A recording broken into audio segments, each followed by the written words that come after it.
This is the part in the story that I did not believe. I didn't want to believe it, but she said, girl, I can't make this shit up. It happened. What's up, idols? What is that? What's up, idols? It's Cece Lesson 3. Welcome back to my channel. So audio for this story time is not gonna be so great because I don't have my mic with me. But I wanted to give you guys a story time. It's another submission type of video. You know, based on the comments from the last videos I've done, you guys are really supportive and encouraging to these girls, but they still want to be anonymous, and I gotta respect that. I want to thank her as well for trusting me with telling her this story to you guys because, Why do people do what they do? Now this one's a bit of a throwback, and she said it stuck with her because she's still in the relationship now. It still, you know, has some elements of difficulty that they're trying to work through together right now, still in 2023.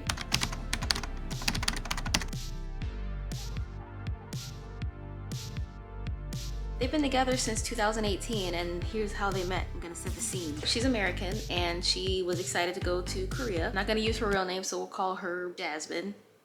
I can show you the world. Shining, shimmering, splendid. She said ever since she used to watch those Eat Your Kimchi videos on YouTube, she knew she wanted to like move to Korea permanently. I don't know if you guys remember Simon and Martina from back in the day. Yo, they taught me so much about Korea. They got me so interested in Korea. That was how she found me and how she got into my videos. So like, I'm honored to be among Simon and Martina. I'm way below them, like they had millions of subscribers. But anyway, that's how she found me, and she said, oh, you should tell this story on your channel. Okay. When you're new to a country and you're excited to meet the locals, you hit up Tinder.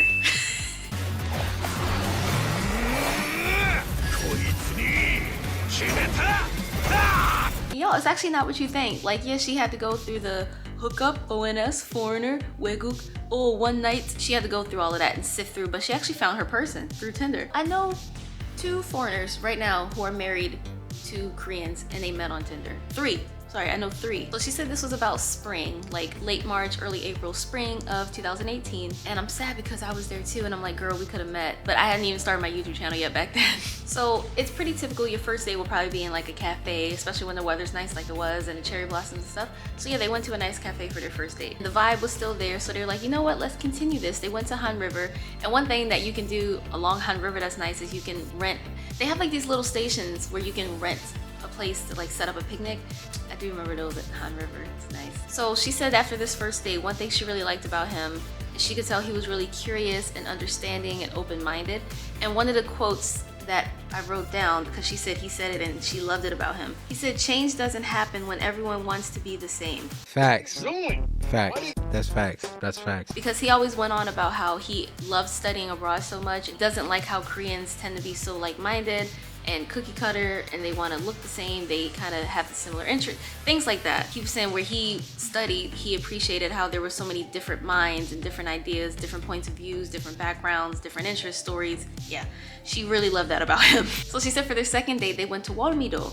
3명 있고 여기도 3명 있고 아, 나 얘 뭐야? 야! 이것들이 이게 뭐야? 이게 뭐야 얘? It's like a mini theme park or a mini amusement park. They have a lot of Viking rides. I actually went through 2 back in early 2017. No, early 2018, sorry.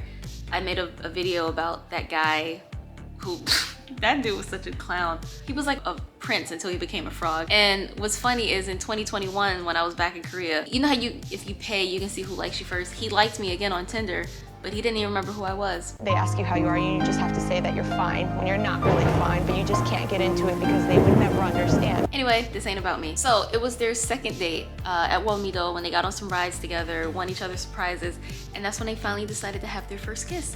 Their first date and their second date was only like 2 weeks apart, and they were going steady. Like they were hanging out really often and really consistently. And then Jasmine's like, I feel kind of guilty because so many of my friends struggle trying to go on dates and meet guys.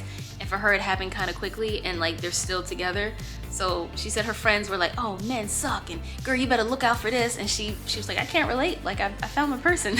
Even her Korean friends in particular, like there's a lot of gender hostility in Korea these days. And she said that it was Korean women in particular who were warning her about Korean men. She was like, Korean men are trash. Don't waste your time. So after they went on several dates, it was about 2 months later, she said, where he asked her to be his girlfriend. They decided to go steady and be an actual official couple. They were hanging out as much as they could, talking on the phone as often as they could. She would go to his apartment, he would come to her apartment. He really liked to spend time at her apartment because he didn't have to time it like, oh, you gotta make sure like, no, like my roommate's not here, you gotta make sure my family's not here. When you're an English teacher, you get your apartment by yourself.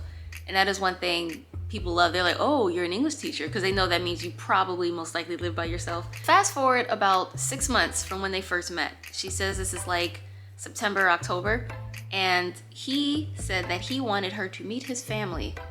Now, this is where I got more interested in the story because I've experienced dating Korean men. I've seen my friends dating Koreans. I've seen a lot of story times. I've done a lot of story times about that part of it, but I've never gotten to cover what it's like when the foreigner meets the fam. So I was like, oh, sis, tell me more. I never met, like I only had one boyfriend in Korea, but I never met his family. And he always kept me, he didn't tell them about me because he knew, I can't remember which parent was gonna be cool with it. One was gonna be cool with it and one was absolutely not gonna have it. I can't remember. I think his dad was cool with it because he was a diplomat and he was kind of used to being abroad. His mom was not gonna be okay with that. Of course, she's nervous and hesitant because we've heard all the stories about how Korean elders and older people can be more unwelcoming, more judgmental, less accepting. Yeah, let's say that, less accepting. Jasmine said, you know, while she's in Korea this whole time up to this point, younger people are fine. Like younger people are used to seeing us. They probably had us as teachers, English teachers when they were kids, or now, you know, as at hagwons and tutors and stuff. But she said it's the elder generation, the older people, where she gets the hostility from, where they stare at her, they get up when she sits down next to them on the train or the bus, they kind of point. And so that's what she said. She was like, oh my God, like who am I meeting? Who in your family exactly am I meeting? So he has a little brother who was like middle school age, so he's fine. Of course, he's like, oh yeah, you'll be my teacher. He has his mom and his grandfather. She never told me anything about his dad, so I don't know what happened there. I don't know all of that. So because she said she was the one that was hesitant about it, it made her feel comfortable and more reassured because he's like, oh, they'll love you. And he really wanted them to meet. And she said she could see that it meant so much to him. And she was touched that he was like so serious with her enough that he was like, yo, I want you to meet my family. So she's like, all right, we're gonna do it. Of course, she's talking herself out of it, kind of like, oh, I probably need to learn some more Korean first. Oh, you know, we could do this some other time, and I'm sure they're busy. Jasmine lives in Seoul. Her boyfriend lives in Seoul. They had to travel down to Jeollanam to meet the family. Jeollanam is like the southernmost part of the mainland in Korea, like southwest. Not the eastern part near Busan. Nam means south. And when she told me that he drove her, I was like, yes, sis, we love a man who drives. Sorry, babe. She said she was in the car practicing her Korean, like making sure she remembered to use her honorifics. I was like, that is so cute. And then part of her is like, babe, like we can come up with something, right? Can you just tell them we can't do this, something came up with work? And yeah, that would be very believable in Korea because they do work all the damn time. But then she's like, nah, fuck it. Like we almost here. I gotta get this over with eventually. I love this man, he loves me. This is gonna have to happen one way or another. Sooner or later, let's do it now. So this part I thought was so cute. She asked if he would go up to like his front door first so she could see their faces, like see if they had, you know, friendly, happy, smiley faces, or if they had like a scowl or something. So she said, can I wait in the car and then you go get them at the door and then I'll come? I was like, that is so cute. So yeah, she's watching from the car, trying to read their expressions, see if they have kind faces. They open the door, the mom opens the door, and she sees like the mom has this bright, warm smile, like, oh, Adur, my son, Uri Adur. Like she's so happy to see him. And that made her happy. Like she sees this big ass grin on his mom's face and she's like, oh bless, like in the car, so she's excited. The grandfather comes down, he's also excited. The little brother, being a little knuckle, he's excited too. So she's like, all right, cool. She's excited now. Like they look happy, like they know they're about to meet his girlfriend and they look happy. They're not like, you bringing another bitch home, huh? They look happy. I do think it is really interesting that it's roughly three generations. It's a little brother, a mom, and a grandmother, and all of their expressions you're about to hear, all of their reactions that you're about to hear are pretty different. So the boyfriend comes out, they're all standing in the door like, come on, like bring her in, bring her in. And you know, she gets out, she's like, hi, you know, making sure she bows and putting her hand out, and she's like so nervous and jittery, but being polite and pristine, you know. The little brother, he's like, hi, and you know, he's kind of all shy, but he's like staring at her, like not really a problem, who cares, he's a little boy. The mom, her smile kind of just, it wiped away slowly. She said she saw it just kind of slowly drain from her face. Like she was smiling, but she wasn't showing her teeth anymore. It was one of those. The grandfather, however, she said she saw the smile completely drain from his face. He just went. Little brother is sitting there trying to practice his English, like, hello, nice to meet you, where you come from, welcome to our home, you know, practicing his English. Because it is kind of cute when you see Korean people show off their English. You know, they're always, hey, let me chat up with this foreigner, I'll show you how good my English is. And they're like, whoa, you must be rich, you have a good tutor, you can speak English well. So since they're speaking English, this is the part in the story that I did not believe. I didn't want to believe it, but she said, girl, I can't make this shit up, it happened. The grandfather said in English, because again, little brother speaking English, so the grandfather wants to show off his English. He said, you bring monkey to our home. Hey yo, what the fuck? Just for context, not that it matters, Jasmine is half Mexican, half black. When you look at her though, like she has like sandy brown, I don't want to give too much away because y'all might go through my followers and be like, oh, it must be her. She's the girl from Storytime. She's really fair skinned. And honestly, I didn't even know she was half black, but apparently everything of color is a monkey. So she's still trying to smile and be polite because she couldn't tell if that was like a fucked up attempt at a bad joke or if, you know, like, what do you do? So the mom, she's just like, like trying to laugh it off. Cause like the mom, you can tell she's uncomfortable, but she doesn't want to be rude.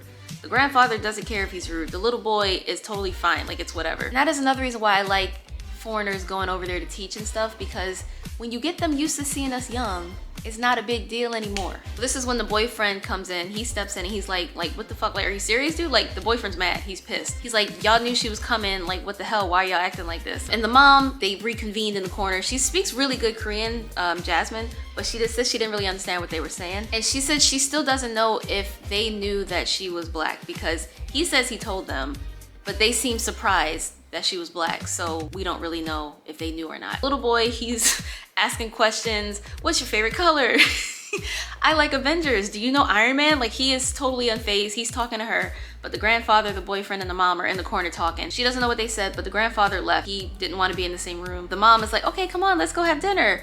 And then she asked, like, what about, like, the ajashi? And she just, later, 나중에. So, yeah, they just have this awkward dinner. She said she could tell that the mom was doing her absolute best to keep her comfortable and, you know, engage her in the situation and everything and include her and ask her questions. And she was trying to practice her English too. And she's like, oh, you know, when I was younger, I lived in New York for 6 months. And she's trying to speak to her in English, but Jasmine's like, oh, I actually speak Korean pretty well. And she insists on speaking English, which is cute. Cute. So they're eating this dinner and the vibes are there. She said the mom was getting a lot more comfortable, and so much so, in fact, that she actually invited her the following week to come back for Chuseok. Jasmine was like, I wanted to so politely decline, but of course she had to say yes, because when somebody says, hey, come over, and you're like, nah, not feeling it, that's not gonna leave a good taste in their mouth. So she agreed to come back over for Chuseok. And then she's like, what about the grandfather? And the mom's like, don't worry, I'll talk with him before Chuseok, yada yada. And that is where I'm gonna leave this part because it is late. I will film part 2 soon because this is a crazy story. So thanks for watching. If you did, remember to like, comment, share, and subscribe, and I will see you guys next time. Annyeong.